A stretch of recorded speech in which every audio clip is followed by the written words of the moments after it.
దేవుని ఘనమైన నామమునకు స్తోత్రములు.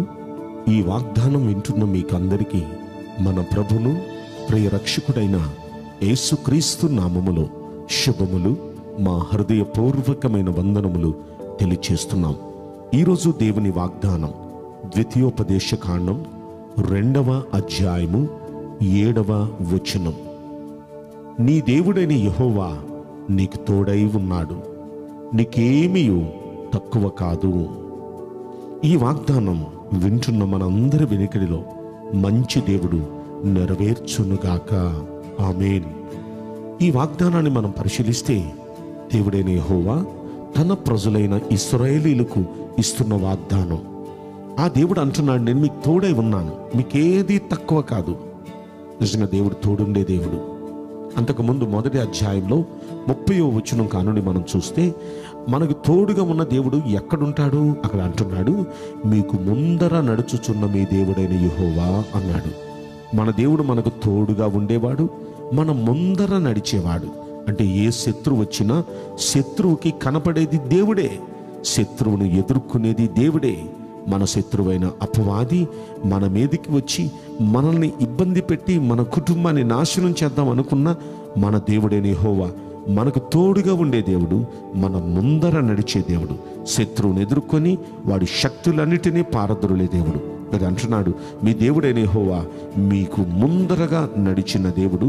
మీ కన్నుల ఎదుట అడవిలో చేశాడే, అరణ్యంలో చేశాడే, అలా చేసినట్లు ఇక మీదట కూడా మీ పక్షాన యుద్ధం చేయబోతున్నాడు. ప్రియ దైవ జనాంగమా, అడవిలో అరణ్యములో ఏం చేశాడు దేవుడు? వారికి ఏది తక్కువ కాకుండా ఆకాశము నుండి వారికి దేవదూతలు తినే ఆహారం మన్నాను వర్షంలా కురిపించాడు. కడుపు నిండా తృప్తిగా తినేవారు వారు. మన్నా మాత్రమే కాదు, ఒక రోజున వారు అడిగారు, అయ్యా నాన్ వెజిటేరియన్ తిని చాలా రోజులైంది, మేము నాన్ వెజిటేరియన్ ఫుడ్ తినాలని ఉందయ్యా, ఒక పూట మా కోసం ఇవ్వవా అని అడిగితే, ఒక పూట ఏం కర్మ, 2 రోజులు కాదు, 5 రోజులు కాదు, 10 రోజులు కాదు, నెల రోజులు మీకు ఇస్తాను, ప్రతి పూట ఇస్తాను మీకు. సమృద్ధిగా దేవుడు ఇచ్చాడండి. పూరేళ్లను వారికి అనుగ్రహించాడు. ఎంత సమృద్ధో విస్తారంగా దేవుడు వారికి ఇచ్చాడు.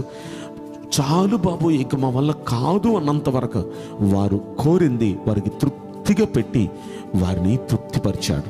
అందుకే అంటున్నాడు, మీకోసం అడవిలో చేసినట్లు, మీకోసం అరణ్యంలో చేసినట్లు, ఇంతకు ముందు మీకోసం చేసినట్లు ఇక మీదట కూడా మీకోసం నేను చేయబోతున్నాను. మీకేది తక్కువ కాదు, ఎందుకంటే నేను మీతో కూడా రాబోతున్నాను. అక్కడ అంటున్నాడు, మీరు ఈ చోటికి చేరు వరకు, అంటే దాని అర్థం మీరు ఈ రోజు వరకు ఈ క్షణం వరకు మీ మార్గం అంతటిలో మనుష్యుడు తన కుమారుని ఎత్తుకున్నట్లు మీ దేవుడైన యెహోవా మిమ్మల్ని ఎత్తుకుంటూ వచ్చిన సంగతిని జ్ఞాపకం చేసుకోండి అంటున్నాడండి. ఈ రోజు వరకు నిజంగా ఎన్నో ఆపదలు, ఎన్నో భయంకరమైన పరిస్థితులు, వాటన్నిటిలో మనుష్యుడు తన కుమారుని ఎత్తుకున్నట్లుగా మన దేవుడు మనల్ని ఎత్తుకున్న కారణాన్నే ఈ రోజు వరకు ఇంకా మనం సజీవుల లెక్కలో ఉన్నాం. లేదంటే ఎప్పుడూ మన ప్రజలు మనల్ని మర్చిపోయేవాళ్ళు. ఈ రోజు వరకు మనల్ని ఎత్తుకొని ఈ రోజు వరకు నడిపించుకొని వచ్చిన సంగతిని జ్ఞాపకం చేసుకోండి. నేటి వరకు సహాయం చేసిన దేవుడు రానున్న దినాల్లో మరి ఎక్కువగా మనకు సహాయం చేయబోతున్నాడు, మరి ఎక్కువగా మనల్ని పోషించబోతున్నాడు. ఈ రోజున దేవుడు ఇస్తున్న ఈ అద్భుతమైన వాగ్దానం మరలా మన మధ్యలో తలంచుకుందాం. మన దేవుడు అంటున్నాడు, నేను మీకు తోడున్నాను, మీకు ఏది తక్కువ కాదు. అంత సమృద్ధిలో మన దేవుడు నడిపించే దేవుడు. దావీదు భక్తుడు అంటున్నాడు, నా గిన్నె నిండి పొర్లుచున్నది. నిండి పొర్లే జీవితం వింటున్న మనందరికీ ఆయన అనుగ్రహించునుగాక. ఆమేన్. నేను మీకోసం ప్రార్థన చేయబోతున్నాను. పరిశుద్ధుడా, ప్రేమగల యేసురాజా, మీ పరిశుద్ధ బంగారు పవిత్రమైన నామమునకు నిండు మనసుతో కోట్ల కొలదిగా స్తుతులు, స్తోత్రములు, వందనాలు చెల్లిస్తున్నాం. ఈ వాగ్దానం వింటున్న ప్రియుల జీవితంలో దయచేసి ఈ వాగ్దానం నెరవేర్చండి. వారికి తోడుగా ఉండి వారికి ఏది తక్కువ కాకుండా పొంగి పొర్లే అనుభూతిని వారికి అనుగ్రహించాల్సిందిగా ప్రాధేయపడి మిమ్మల్ని వేడుకుంటూ నజరుడైన యేసుక్రీస్తు ప్రశస్తమైన నామములో మిక్కిలి వినయంతో ప్రార్థించి బ్రతిమలాడి వేడుకుంటున్నాం ప్రియ పరలోకపు తండ్రి. ఆమేన్. May God bless you all. Thank you.